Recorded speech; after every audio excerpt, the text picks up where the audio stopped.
Brooklyn Nets, they're sitting at 1-2 as well since moving Kyrie Irving and Kevin Durant both. They had a close loss to Philadelphia the first game. I think it was like 101-98, 97, something like that.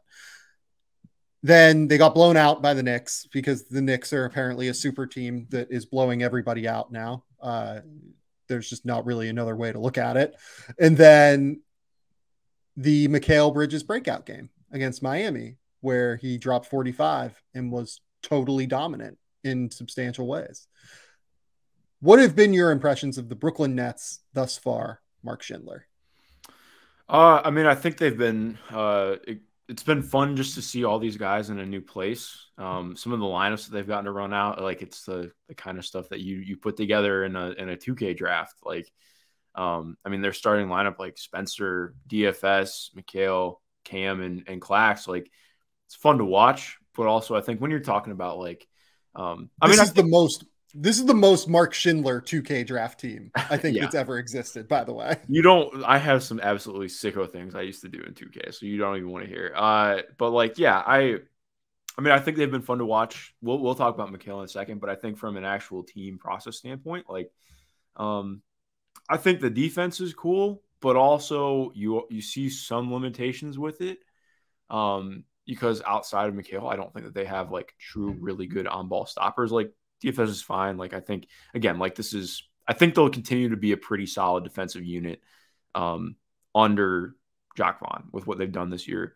Offensively, the transition stuff is really fun. Like when they can get into early offense, it looks really good. I think the issue is just always going to come down to half court with what this group is right now. Like we've seen what offenses look like with Spencer at the head, and that's not to be, unfair to him, but there's levels to it. And I think that we've seen it already when this team is getting bogged down in the half court. It can be a little bit tough. Like I tweeted something out when the first starting lineup got announced. I was like, this team's going to lead the league in potential assists, or not potential assists, secondary assists.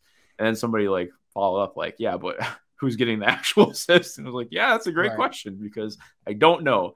And that plays out. Like they pass a lot. They pass a lot, and they pass a lot around the perimeter. Yeah. So like, I mean, a lot of their looks are coming out of, okay, pass the ball, try and get something going side to side. And yeah, I mean, we've seen teams like that, and it's, again, like I don't think anybody's expecting this team to be like a real contender in the playoffs, but that's what they're at team wise right now.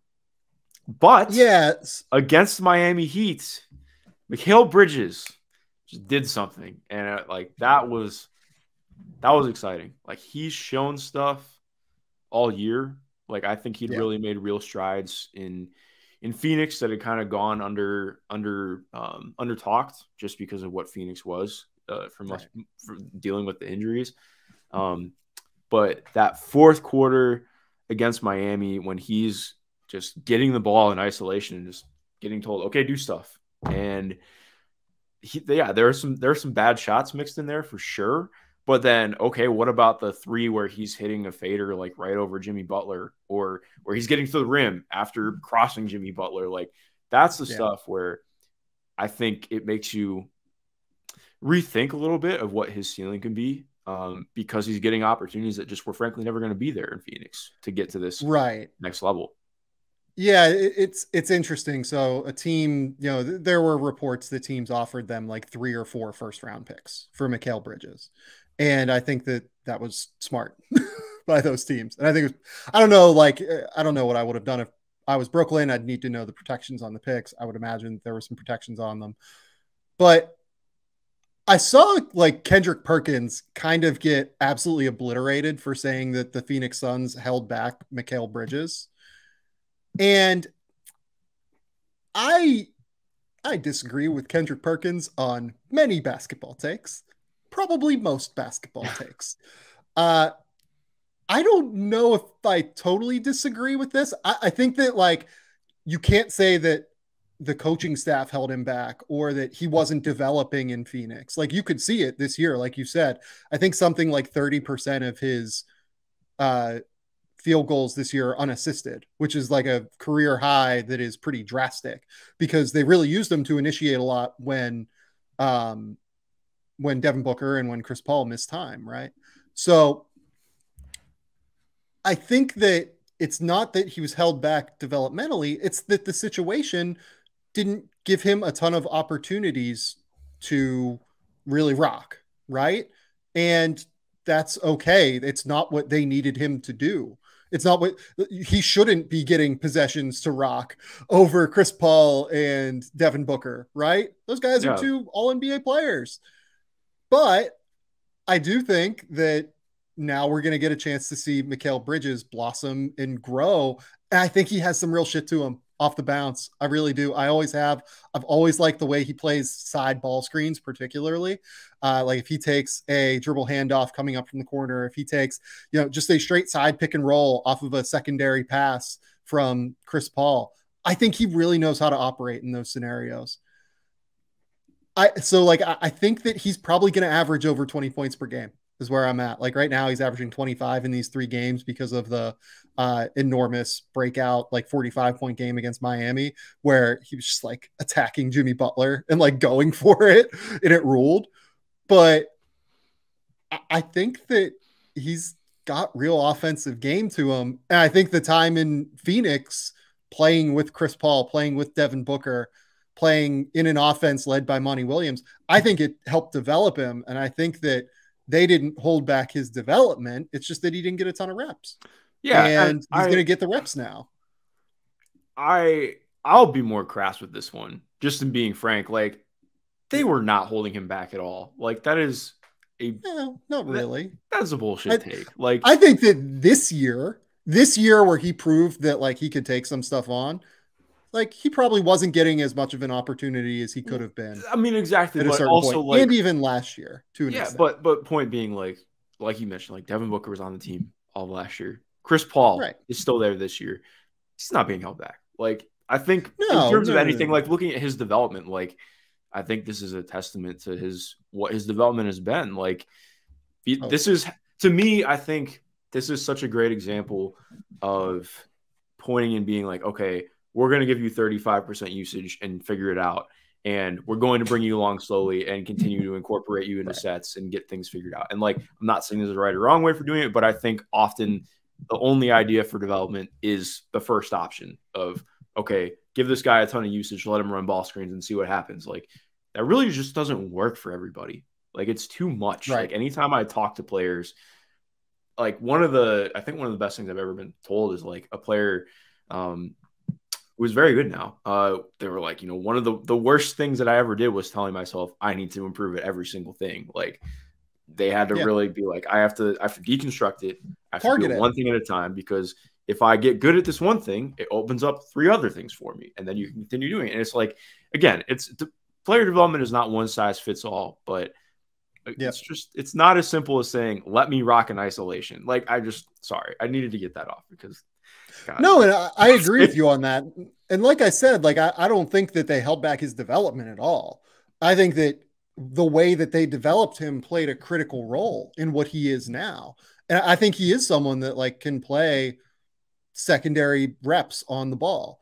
Like if I told you he turned into like a Chris Middleton-y scorer, would that surprise you at this point? Probably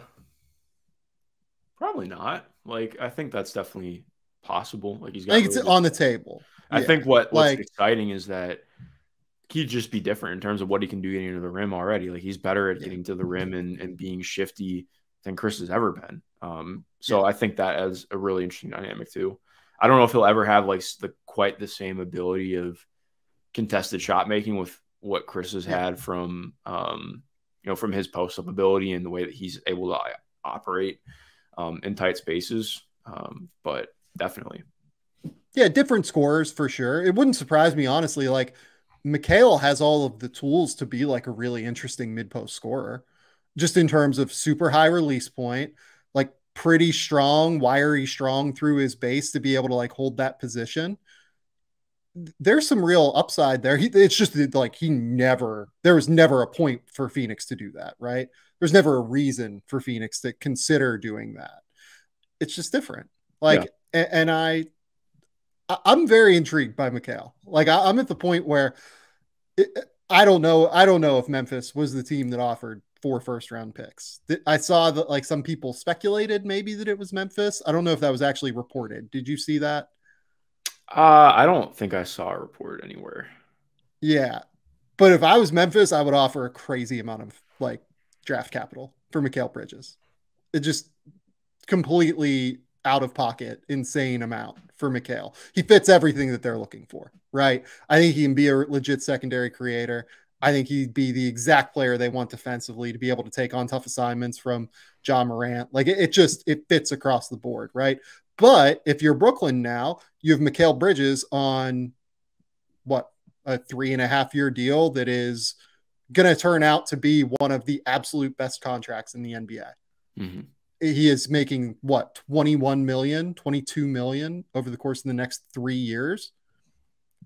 It's going to be an incredible contract. He's the guy that you build around there, I think, right? Yeah, or at least he's a super integral part of what they're doing. So yeah. I concur. What have you thought of Cam Johnson thus far? I don't have any like extra Cam thoughts. I think he's been Cam. Like I don't think that I feel like, I've always loved Cam. Like I really like his game. I love what he brings. It's hard to find players who shoot as like he hasn't shot well yet. In Brooklyn, I think he will.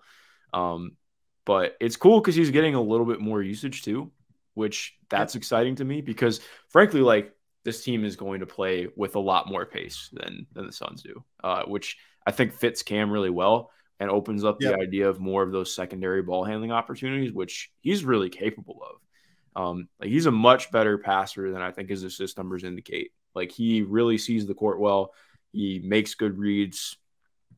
He has pretty good ball placement. A lot of it's just his handle and burst aren't like awesome. So I think not that they're obviously a lesser extent than what it would be with Mikal, but I think that there's again like maybe there's another like level of him becoming more of a plus starter if he can continue to add some things to his game. So Cam Johnson and Mikal Bridges have played, I think it was like 40 minutes. I'll look it up while we're talking. What do you think the plus minus is per 100 possessions for Mikal Bridges and Cam Johnson playing together right now? Like plus 12. That probably doesn't. Yeah. No, it is. It's like plus 11.3. It's plus 11.3. Yeah. They've been awesome together for Brooklyn so far. They played 70 minutes together. 121 offensive rating, 109.5 defensive rating. They've been really, really good together. It's interesting, though. They obviously go out and they get Dorian Finney-Smith and Spencer Dinwiddie. The minutes with Mikal and Dorian together have not been very good. They're like +3 or -3 or something in those minutes. So it is kind of, it's a bit strange to figure out. They're going to have to mix and match, I think, a lot of different lineups here moving forward, because you would think in theory that Dorian Finney-Smith and Mikal Bridges, especially if Mikal is going to be like a legit secondary scorer who can average 20 points per game, they would fit really well together because Mikal can defend perimeter players, point of attack defenders. Dorian Finney-Smith is a terrific defender of bigger wings. I think he deals with those guys a little bit better than point of attack defenders. It should be like a really, really good combination together. And it might be, and oh, by the way, like Cam Johnson could fit like right in between them as the 3-man there. If you think you can slide with Mikal playing as like the 2, but they need a guy. Like they just need a primary guy in some way that makes it work. And I like Spencer. I think he's a really good player. He's like a definite starting quality player in the NBA. It's just they don't have the guy in what is a star-driven league now in today's league. Definitely. So yeah, I mean they're gonna have to go out and get that guy, and I don't know how they're gonna do it. That's kind of the problem with this roster alignment now, right? Because they don't have their own picks. They have all these other Phoenix picks, and maybe Phoenix bottoms out at some point.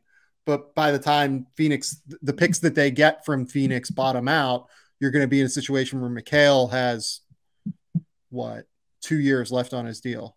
No, 1 year left on his contract by 2025. So, the timeline's not adding up. In addition to what they have to do is going to be, is going to create for a very difficult situation for Sean Marks to manage now, I think. And I will be fascinated to see what they do this offseason. Yes, I agree. They're in an interesting spot. They have a lot that they can do. A lot of guys who are movable. I do want to say though, I've seen stuff about like the idea of moving on from Nick Claxton, and I just like I'm so far away from that. He's been so good this year. Like I get the idea of like well, they have everything to insulate him now. Like, yeah, you have the 3 perimeter shooters around him that are exactly what he needs. Yeah. So, like, if you're gonna actualize Nick Claxton, that's what you want, and you want just like a big guard, right? I think that people like are hung up on the Ben Simmons thing, and I talked about Simmons on the last podcast. I don't need to really do it again. It's a bummer, but for instance, Patrick M in the comments brings up Zach LaVine for Ben Simmons swap with picks going to Chicago. I don't know, man. That's like not a disaster to me. Depend on how many picks and like what the protections are on the picks, but I'd need to think about it more, to be honest. I just don't know where I don't know how to feel about the whole situation with that. Maybe we'll have to do a pod on that sometime. The whole situation with Ben is just like it's difficult. Yeah. It sucks. What I came down to on the pod with Spins over the week was, oh, this just sucks. Like this is not fun to watch. I just don't like talking about it because of where it tends to go, and I don't want to invalidate anybody's feelings about it, but I tend to just generally very much dislike how people approach it. So yeah, I agree. I just hope Ben can get to a place where he's happy again. Oh, and trust me, like one thing I talked about on the pod on Wednesday with Spins was like, there was I get it way worse than you do over here. There's like a cottage industry to try and tear down Ben Simmons here. There was an article in News Corp where it was like, Ben Simmons commits the cardinal sin of basketball by passing up a layup again. It's just like, what are we doing? It was like a semi-contested layup that he probably should have taken. Same thing to me is like and I get like fans are always going to be upset when their team loses, but like if somebody quote unquote travels on a shot on the last play of the game, I just don't care if the shot goes in and it doesn't get called. Like, yeah. I'm not the ref. Like, no. The basketball is too fun and too cool and awesome and enjoyable to get like that. And you know what? If that makes me a naive little child, I'm happy to do that because the game's great and it's done a lot for me. Yeah. So, yeah, I'm gonna stick with it. Yeah, and at the end of the day, they need somebody, the Brooklyn Nets, to be able to put pressure on the rim, to create shots, something along those lines. I don't know if the answer is Zach LaVine. Frankly, it's probably not Zach LaVine. Yeah. But there's something, they need someone to do that because as soon as they get that guy, this roster makes so much more sense. Yeah. It's kind of like what happened with Toronto. As soon as they got Kawhi, the roster made a million times more sense. As soon as this Nets team gets that guy, they're going to be pretty ready to contend. It's just that guy is also the hardest guy to get in the NBA. So how do you do it? Yeah. And that's why the Nets are in a really tough spot now.